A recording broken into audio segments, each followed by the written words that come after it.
Meta की जानिब से एक और बड़ा फैसला, व्हाट्सएप में नया फीचर मुतारिफ करवा दिया गया। कंपनी की जानिब से ग्रुप चैट्स के लिए एक कारामद फीचर खामोशी से मुतारिफ कराया गया है।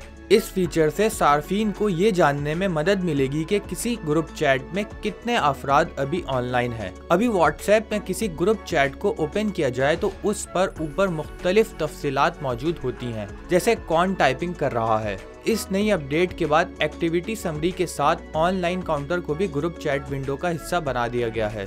इस ऑनलाइन काउंटर से सारिफ को मालूम होगा कि उसके साथ साथ कितने अफराद चैट में ऑनलाइन हैं।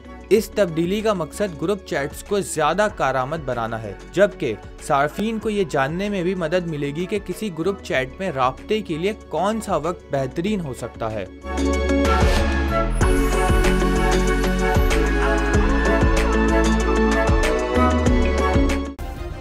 सब्सक्राइब करें और बेल दबाएं ताकि कोई खबर रह न जाए।